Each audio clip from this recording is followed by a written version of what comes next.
Hi, Bryan McWhorter here.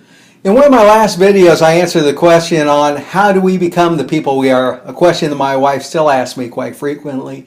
And we become the people that we are mainly from three influencers. And those three influences are heredity, environment, and the last one is how we respond to the first two. They shape our lives in many ways. And if we're going to basically have a chance at testing our limits and testing our values and beliefs, we need something to shake them up. What we need is a hero's journey.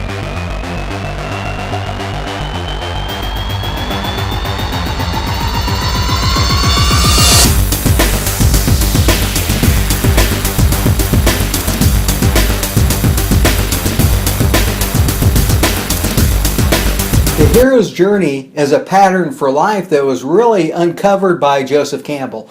Joseph Campbell spent a lot of time studying mythology and history and stories, and he found this pattern in everything he looked at. And all our favorite movies and stories have the same pattern.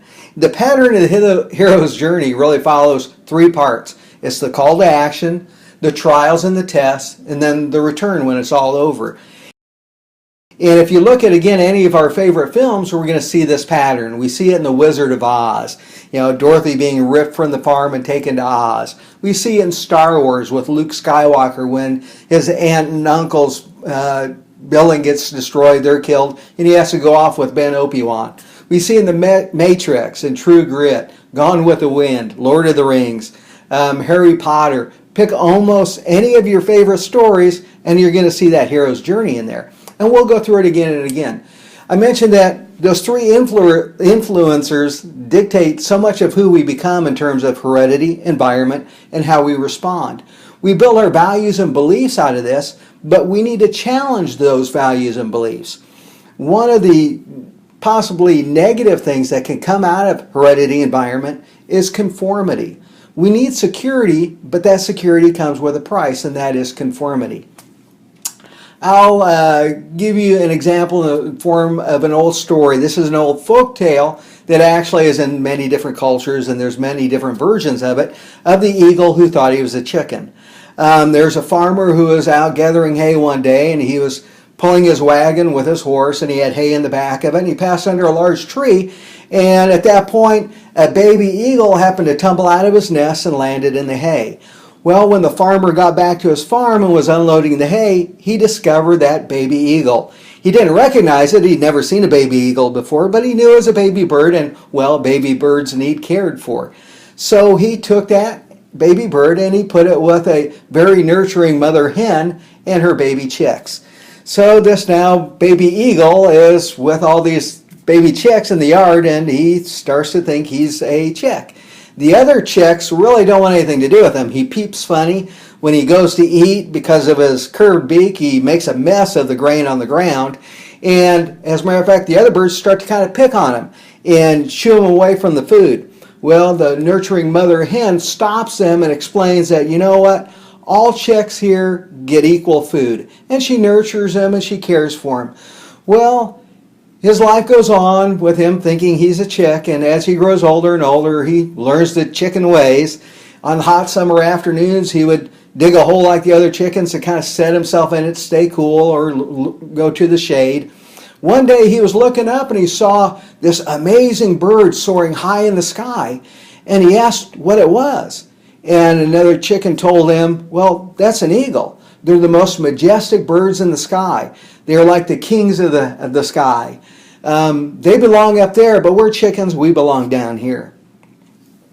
Again, in the story, that poor eagle's life had been conformed by his environment.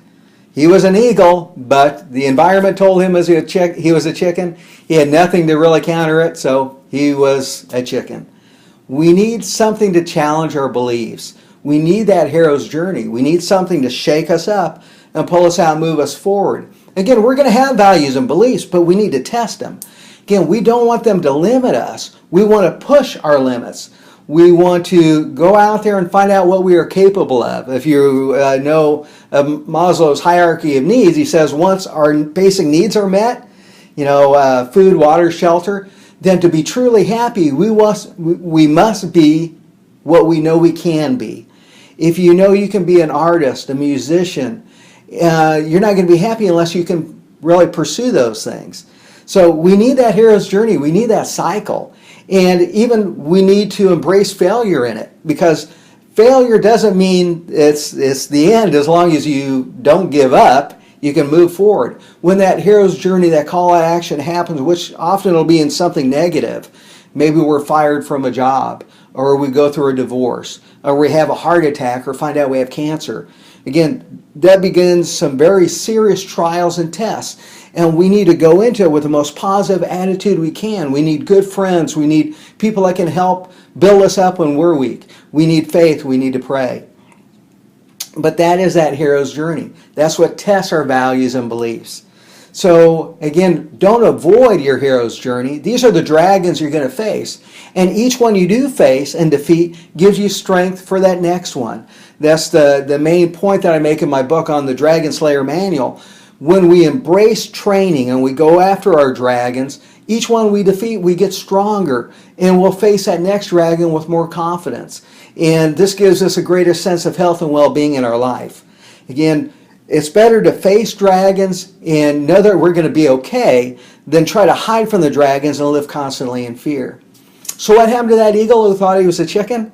Well, he faced his dragon, and it came in the form of a fox. One summer night, where there was no moon and it was extremely dark, a fox found its way through a fence into where all the chickens were. He saw the mother hen and went to leap for her, and just as the fox leaped, our eagle raised its wings out of instinct and lunged with both talons, burying them deep into the back of the fox.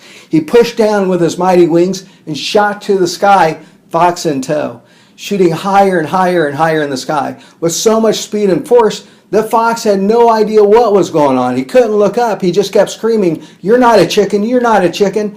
High in the sky, finally the eagle looked down at him and released him. And as he did, he goes, "I'm not a chicken, I'm an eagle." And we need to test our values. We need to test our beliefs. We need our hero's journey. We need to embrace it. So don't run from challenge, embrace your challenge.